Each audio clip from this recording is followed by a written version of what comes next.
নমস্কার দর্শক বন্ধুরা, রোশনাইয়ের আজকের পর্ব নিয়ে আমি চলে এসেছি তোমাদের সামনে। তো চলো দেরি না করে বাংলা সিরিয়াল সমাচারে তোমাদের স্বাগত জানিয়ে আজকের পর্ব আমি শুরু করছি।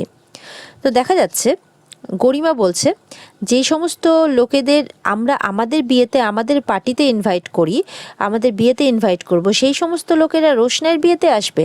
তখন আরণ্যক বলে, কেন আসতে পারে না নাকি? মানুষ কি বিয়ে করে না নাকি? গরিমা তখন বলে, দেখো তারা এসে কিছু মুখে না বলুক, মনে মনে তো বলবে, কি দেখবে তারা এখানে এসে। আরণ্যক বলে, তাতে কি হয়েছে, মানুষকে বিয়ে করে না নাকি? হ্যাঁ, রোশনাই তো যেভাবে বিয়ে বিয়ে করছে তাতে তো মনে হচ্ছে যেন ও বাইরে বেরোলেই, গেটের বাইরে বেরোলেই যাকে পারবে তার গলাতেই মালা পরিয়ে দেবে। তখন বড় মা বলে, বাদশা তুমি এটা কিভাবে কীরকম কথা বলছো? তুমি যাকে এই বাড়িতে নিজে নিজে নিয়ে এসেছো তার প্রতি এরকম আচরণ তুমি কি করে করতে পারো? এরকম কথা একবার বলার আগে ভেবে নেওয়াটা উচিত তোমার। আর তাছাড়া ও বিয়ের সিদ্ধান্তটা যে কেন নিয়েছে এটা তুমি নিশ্চয়ই ভালো করে জানো। তখন তনুশ্রী বলে, কেন বর্দি, আমরা ওকে দুবেলা বকাবকি করি সেই কারণে নাকি? তখন বড় মা বলেন, সবসময় তো শাসন করার দরকার হয় না রে মেজো। এটা তো মানবি যে দুবার ওর প্রাণনাশের মানে ব্যাপার ঘটে গেছে, প্রাণনাশের মতো। তো সেটা তো আমাদের বাড়ি থেকেই ঘটেছে না? তখন জাহ্নবীরা বলে, তাহলে এই কারণের জন্য কি তুমি আমাদেরকে ব্লেম করছো? তখন বড় মা বলে, বড় মাকে থামিয়ে গরিমা বলে যে, তুমি কি বলতে চাইছো বড় মা? ও তো জাস্ট নেশার জিনিস পেয়ে খেয়েই গেছে। কে বলেছিল ওকে ওভারডোজ করতে? ও যদি ওভারডোজ করে ওর মানে জীবনের ঝুঁকি নিতে পারে, তার জন্য কি আমরা দায়ী নাকি? ঠাম্মি তখন বলে, ওর নিজের দোষে যা হওয়ার তা হয়েছে, অত ভেবে লাভ নাই। এবারটা না হয় ওর নিজের দোষ, কিন্তু আগের বারও কি ওর দোষ ছিল বলে মনে হয়? তখন সবাই অবাক হয়ে বড় মায়ের দিকে তাকায়। জাহ্নবী তখন বলে, তুমি কি বলতে চাইছো? তুমি কি আমাদের উপর দোষারোপ করতে চাইছো? এই কথাগুলো এখানে বলার মানেটা কি? এখানে একটা ভালো আলোচনা হচ্ছে, জাহ্নবী বলে। তখন বড় মা বলে, এখানে যদি সবটাই ভালো আলোচনা হতো তাহলে আমি অবশ্যই বলতাম না। বাদশা চিরকাল মানুষকে সম্মান করে এসছে, আর আজও এরকম ধরনের কথা কিভাবে বলতে পারে? তখন বাদশা বলে, হ্যাঁ আমি বলবো। কথাটা শুনতে খারাপ লাগলেও এটাই তো সত্যি যে ও এ বাড়ির মেড। রোশনাই শুনে অবাক হয়, আর রোশনাইয়ের খারাপও লাগে বাদশার বলা কথাগুলো, কারণ বাদশাও যে তাকে এইভাবে বলতে পারে সেটা সে আশা করেনি। গরিমা বলছে, আমার মায়ের কথাটা বলো তো, মা কত সুন্দর ওর জন্য কত সুন্দর পাত্র নিয়ে এসেছে, কত বড় লোক, একজন বড় লোক পাত্র নিয়ে এসছে, একদম মেড ফর ইচ আদার। তখন বাদশা বলে, হ্যাঁ একদম পারফেক্ট ম্যাচ, সুন্দর, দারুণ দারুণ ভদ্রলোক। আচ্ছা বাই দ্য ওয়ে, বিয়ের শপিংয়ের ব্যাপারে তো কিছু কথা হচ্ছে না দেখছি। আরণ্যক বলে, আমি কিন্তু রোশনাইকে নিয়ে একদিন শপিং করতে বেরোবো। গরিমারা তো শুনে যথেষ্ট অবাক হয়, বলে যে, কেন, তুমি কেন নিয়ে বেরোবে? তখন আরণ্যক বলে, হ্যাঁ তো আমি বেরোবো না তো কি বলছো তুমি? আমি নিয়ে এসেছি ওকে, তো আমি ওর সমস্ত অ্যারেঞ্জমেন্ট করতে চাই। তখন জাহ্নবীরা বলে, কেন তুমি গরিমাকে নিয়ে যাও সঙ্গে করে? গরিমা তখন বলে, প্লিজ, রোশনাইয়ের জন্য শপিং করার মতো সময় আমার কাছে নেই, আর আমার যতটুকু মনে হয় আরণ্যকের কাছেও না থাকারই কথা। আরণ্যক বলে, আমি ওর জন্য কিছু শপিং করে দিতে চাই, এতে অসুবিধাটা কি? আর যদি ও না যেতে চায় তাহলে আমি নিজেই যাব, আমি নিজেই গিয়ে কিনে নিয়ে আসবো। তখন জাহ্নবী বলে, তুমি গেলে তো এক গাদা দামি দামি জিনিস কিনে আনবে। তখন আরণ্যক বলে, হ্যাঁ তো বাড়িতে একটা বিয়ে হচ্ছে, আমি তো এমনিতেও সবাইকে একটা করে জামা দেবো, মানে একটা করে কাপড় দেবো, আর বিয়ে করছে বলে কথা, তো ভালো মতো করে সাজগোজ করবে না? এটা কখনো হতে পারে? এরপর রোশনাই চলে আসে সেখানে। রোশনাই বলে, দয়া করে বন্ধ করুন আপনারা আপনাদের আলোচনা। আমি আপনার হাতের পুতুল নই যে আপনি যখন যেরকম করে ইচ্ছে সেরকমভাবে নাচাবেন। যখন যেটা বলবেন আমাকে সেটাই শুনতে হবে। আমার বিয়েতে এত খরচা করার কোনো মানে হয় না। আমি বারবার করে বলছি, আমি এটা কিছুতেই মেনে নেব না, আর একদম মেনে নেব না। তখন গরিমা বলে, তুমি সবসময় ওর সাথে এরকমভাবে কথা কেন বলো? তুমি কেন এরকমভাবে করো? কোন অধিকারে তুমি ওর সাথে এরকমভাবে ব্যবহার করো? কই আর কারোর সাথে তো করো না, শুধুমাত্র ওর সাথেই করো। কিসের জোর তোমার এত ওর উপর? তুমি ভুলে যেও না, ও কিন্তু তোমার মালিক। তখন রোশনাই বলে, হ্যাঁ অবশ্যই আমি ভুলে যাইনি, তবে উনি যদি আমাকে একজন খেলার পুতুলের মতো ইউজ না করতেন তাহলে আমিও এই ব্যাপারটা কখনো করতাম না, আমিও কখনো এরকমভাবে কথা বলতাম না। তনুশ্রী তো বারবার করে বলতে থাকে, এই বিয়েতে এত খরচা করার মানেটা কি? আমি তো সেটাই বুঝতে পারছি না। রোশনাই বলে, তোমার ওনার সাথে বিয়ে হবে, তুমি ওনার সাথে তো এইভাবে কথা বলতে পারো না। তুমি কেন বলছো? তোমার উপরে তো উনি আর মানে তোমাকে তো উনি খেলার পুতুলের মতো ইউজ করতে পারেন না, পারেও না, আর করেনও না। তোমাকে যথেষ্ট সম্মান করেন, কিন্তু আমাকে উনি এরকমভাবে খেলার পুতুল মনে করেন, আর সেই জন্য সেখানে আমার আপত্তিটা। ঠাম্মি তখন বলে, এত কথা কিসের তোমার? তোমার জন্য তো এত কিছু করছে ওই, তখন থেকে কটর কটর করে কথা বলে যাচ্ছে। তনুশ্রী বলে, তোমার জন্য এত কিছু অ্যারেঞ্জমেন্ট করছে, এত খরচা করার কথা বলছে, আর তুমি এরকম করছো। বড় মা বলে, চুপ করো না রোশনাই, আর তো কটা দিন, তারপর তো চলেই যাবে। বড় মা, তুমি তো দেখছোই আমি তো চুপ করেছিলাম, আমি তো একটাও কথা বলিনি, কিন্তু উনি কেন আমার বিয়েতে এত খরচা করছেন, আমি এটা চাই না আর কখনো মানতে পারবও না। জাহ্নবী তখন বলে, দেখো তুমি কার জন্য এত করছো, যার জন্য করছো সেই তোমাকে কথা শোনাচ্ছে, আরণ্যককে বলে। জাহ্নবী বলে, তোমার কি মনে হচ্ছে রোশনাই, যে তুমি যে এই কাজটা করলে সেটা ভালো করলে? তখন রোশনাই হাত জোর করে বলে, তোমরা এবার ক্ষমা করো আমার সত্যিই কিছু চাই না, আর স্যারজির কাছ থেকে তো আরোই নয়। যার সাথে আমার বিয়ে হচ্ছে সে যদি আমাকে কিছু দেয় তাহলে আমি নিশ্চয়ই নেব, কিন্তু যার সাথে আমার কোনো সম্পর্কই নেই তার দেওয়া কোনো জিনিসই আমি নেব না। দেখে তো মনে হচ্ছে আরণ্যক খুব রেগে রেগে কাজগুলো করছে, যেহেতু রোশনাই বিয়ের জন্য রাজি হয়ে গেছে সেই রাগেই আরণ্যক এই সমস্ত কিছু করে যাচ্ছে। এদিকে তো দেখা যাচ্ছে ছোটুর অভিনয়ে গলে গিয়ে বর্দি বলে যে, আচ্ছা ঠিক আছে, কটা দিন পর আসুন, আমি দেখছি যে কি অর্ডার দেওয়া যায়। তারপরে বলে যে এরপরে যেদিন আসবেন আপনার সব কটা বাচ্চাকে নিয়ে আসবেন। ছোটু তো অবাক হয়ে যায়, চিন্তায় পড়ে যায়। ছোটু তো শুনেই বলে, কি? তখন বলে, চমকালেন কেন আপনি? আপনি আপনার বাচ্চাদের নিয়ে আসবেন, এটা তো স্বাভাবিক। ছোটু তখন বলে, দেখুন আমি অতগুলো বাচ্চাকে একসাথে সামলাতে পারবো না। তখন বর্দি বলেন যে দরকার পড়লে আপনি আপনার স্ত্রীকেও নিয়ে আসবেন, আপনার হেল্প হয়ে যাবে। ছোটু বলে, মাটা পারবো না, মাটাকে ছেড়ে দিন, মাটা পারবো না। বর্দি বলেন, কেন? তখন ছোটু মনে মনে ভাবতে থাকে, অর্ডারটা আদায় করার জন্য এবার না হয় পাড়ার কয়েকটা বাচ্চাকে হায়ার করে নেব, কিন্তু তাই বলে অন্য কারোর বউ ভাড়া করব, এটা কি করে হয়? ইম্পসিবল। তখন এদিকে বর্দি বলে, কি হলো, উনি কি বেরোন না নাকি? না, আসলে বড্ড লাজুক, পর্দানসীন, বেরোতে গিয়েই ঝামেলা।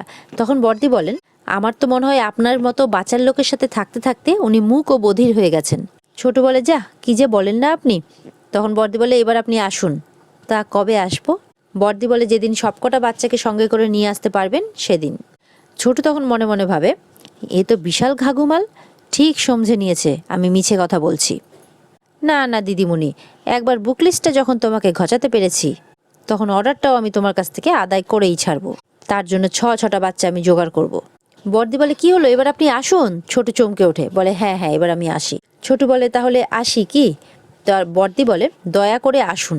এরপরে রোশনাই যখন কথা সেরে ওইদিকে যেতে যায় অন্যদিকে, তখন জোরে করে বলে ওঠে আরণ্যক, দাঁড়াও। বলেই আরণ্যক রোশনাইয়ের সামনে চলে যায়। সবাই তো এটা দেখে বেশ অবাক হয়ে যায়। আরণ্যক বলে, কোন সম্পর্কের কথা বলছো তুমি? হ্যাঁ? রোশনাই বলে, কোনো সম্পর্কই নেই আমার আপনার সঙ্গে, তাই আপনার দেওয়া কোনো জিনিসই আমি নেব না। গরিমা উঠে পড়ে, উঠে রোশনাইয়ের সামনে চলে যায়। এদিকে জাহ্নবী বলে, কেন, মালিক আর ভৃত্য এই সম্পর্কটাও নেই বুঝি? রোশনাই বলে, ঠিক বলেছ, মালিক আর ভৃত্য, কিন্তু তার জন্য তো মালিককে গিয়ে কখনো দোকান থেকে শপিং করতে হয় না। মালিক কেন বাড়ির চাকরে জিনিসপত্র কিনবে? মালিক বরঞ্চ অর্ডার করবে অন্যদের। তবে ভৃত্য হলেও ভৃত্যদের তো একটু স্বাধীনতা থাকা উচিত। মানে ভৃত্য কার দেওয়া জিনিস নেবে আর কার দেওয়া জিনিস নেবে না, এইটুকু স্বাধীনতা তো থাকা উচিত। ঠাম্মি বলে, ব্যাস, আর কোনো কথা নয় রোশনাই, অনেক অসভ্যতামি করেছো, আর কোনো কথা নয়। ঠাম্মি বলে, কিভাবে কথা বলছো তুমি? তখন বড় মা বলে, মা, যে অপমান সহ্য করে না সেই একমাত্র বুঝতে পারে। বড় বৌমা বলে চিৎকার করে ওঠে ঠাম্মি। তনুশ্রী বলে, আমার তো মনে হচ্ছে তুমি একটু বেশি বুঝতে পারছো বর্দি, আর রোশনাইকে সামলানোর পরিবর্তে তুমি তো আরো বেশি করে উস্কে দিচ্ছ। রোশনাই বলে, আমাকে সামলাতেই বা হবে কেন, এটা তো আমার জীবন। তখন আরণ্যক অদ্ভুতভাবে চিৎকার করে ওঠে, বলে, জাস্ট শাট আপ রোশনাই, তুমি এতক্ষণ ধরে অনেক বড় বড় কথা বলেছো, ঠিক আছে? এই বিয়েটা যখন আমাদের বাড়িতে হচ্ছে তখন আমাদের মতে বিয়েটা হবে, বুঝেছো? আর ওকে আমি এই বাড়িতে নিয়ে এসেছি, তাই যতক্ষণ ও এই বাড়িতে রয়েছে ওর দায়িত্ব আমার, ওর বিয়ের কেনাকাটার দায়িত্ব আমি নিলাম। গরিমা তুমি যাবে? কখনো না, গরিমা বলে। তখন বলে, মেম সাহেব তুমি যাবে? তখন মেম সাহেব বলে, যেখানে গরিমা নেই সেখানে আমার তো প্রশ্নই ওঠে না। গরিমা বলছে, তোমার সাথে মেয়েটা এত খারাপ ব্যবহার করে, তাও তুমি ওকে নিয়ে এত অহেতুক বাড়াবাড়িটা কেন করছো? আর কেনই বা করো আমি সেটাই বুঝে উঠতে পারি না। আরণ্যক বলে, আমাকে বোঝাটা অত সহজ নয় গরিমা, যেটা তোমার জন্য বাড়াবাড়ি সেটা আমার জন্য খুব জরুরি, কারণ এটা আমার প্রেস্টিজের ব্যাপার। রোশনাই বলে, আপনি নিয়ে এলেও কিন্তু আমি আপনার দেওয়া কোনো জিনিসই পরবো না। আরণ্যক আবারও অদ্ভুতভাবে চিৎকার করে, বলে যে, হ্যাঁ তাহলে ছুঁড়ে ফেলে দেবে জিনিসগুলো। তোমার হবু বরের প্রচুর পয়সা না, তোমাকে হিরে জহরতে মুড়ে রাখবে, কিন্তু তার মানে এই নয় যে আমি আমার দায়িত্বটা পালন করব না। তুমি তো বলছিলে না 3-4 দিনের মধ্যে বিয়েটা করে নিতে চাও, আমি এখন বলছি যদি 1-2 দিনের মধ্যে বিয়েটা করে নিতে না, তাহলে আমি রিলিফ পেতাম। Just tired of all this, আমার আর ভালো লাগছে না, আমি এসব আর নিতে পারছি না। এদিকে আরণ্যক বলে, গরিমা তুমি আসবে? তখন গরিমা বলে, কোথায় যাব? তখন আরণ্যক বলে, আমার নিজের বাড়িতে এখন নিঃশ্বাস নিতে অসুবিধে হচ্ছে, কোথাও একটা যেতে হবে, তুমি যাবে আমার সাথে? আরণ্যক দেখা যাচ্ছে রেস্টুরেন্টে বসে আছে চুপ করে। গরিমা বলছে, কি ব্যাপার আরণ্যক, তুমি আজকে এত রিয়াক্ট কেন করলে? কই এর আগে তো তোমাকে এরকম রিয়াক্ট করতে দেখিনি। আরণ্যক বলে, যাকে পায়ের তলায় রাখা উচিত সে যদি মাথায় উঠে যায় তো রিয়াক্ট করব না তো কি করব? যখন আমরা বলতাম কই তখন তো মানতে না। আরণ্যক বলে, হ্যাঁ ভুল করেছি, ভুল হয়ে গেছে আমার। থাক না এসব কথা, এখন এখানে এসে এসব কথা বলার মানে আছে? আরণ্যক বলে। তখন আরণ্যক অর্ডার দেয়। গরিমা বলে, আমি কিছু খাবো না। তখন জাস্ট সামান্য কিছু অর্ডার দেয় আরণ্যক। গরিমা বলে, তোমাকে একটা কথা জিজ্ঞাসা করব, অনেস্টলি অ্যান্সার দেবে? তখন আরণ্যক বলে, দিতে পারলে অবশ্যই দেব। তখন গরিমা বলে, তোমার এই বিহেভিয়ার দেখে না যে কেউ বলবে যে তুমি রোশনাইয়ের প্রতি দুর্বল। তখন আরণ্যক বলে, তুমি কি মনে করো? তখন গরিমা বলে, আমি না জাস্ট এই জিনিসটা ভাবতেও চাই না। এই যে আজকে যে তুমি ব্যবহারটা করলে রোশনাইয়ের প্রতি, তো একদম ফ্র্যাঙ্কলি বলো তো তুমি এটা কেন করলে? আমরা যেটা সামনে দেখতে পাচ্ছি সেটাই, নাকি এর পেছনে অন্য কোনো কারণ আছে? তখন আরণ্যক বলে, দেখো আমি জাস্ট ওর জন্য বিয়ের শপিংটা করতে চেয়েছি, আর এইটুকুটাই, এর বেশি তো কিছু নয়। এটা তো তোমরা সবাই দেখতেই পেলে, আর দেখলে তো তুমি ও কীরকম রিয়াক্ট করলো।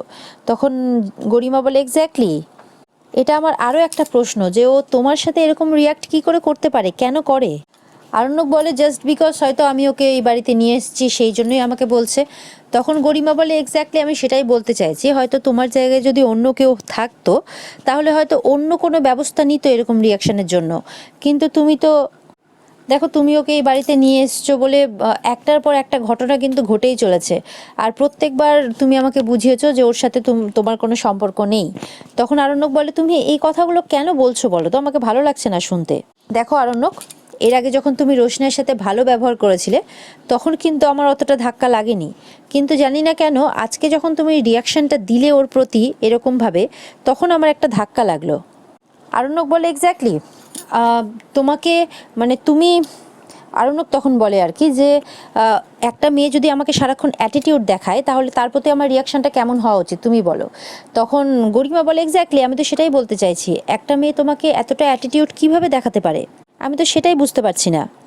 আরণ্যক পাবলিক প্লেসে আবার রিয়াক্ট করতে থাকে, বলে হয়তো ওর হবু বরের অনেক টাকা, অনেক কিছু আছে ওর হবু বরের, এই জন্য এরকমটা করছে।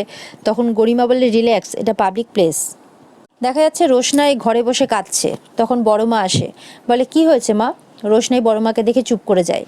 তারপর কিছুক্ষণ পর বড় মা আবার জিজ্ঞাসা করতে রোশনাই বলে, বড় মা, আমি কি এতটাই খারাপ যে সবসময় আমার সাথে এরকমভাবে অপমান করা যায় আমাকে, যে কোনো সময় যে কোনো মুহূর্তে যে কারোর সামনে?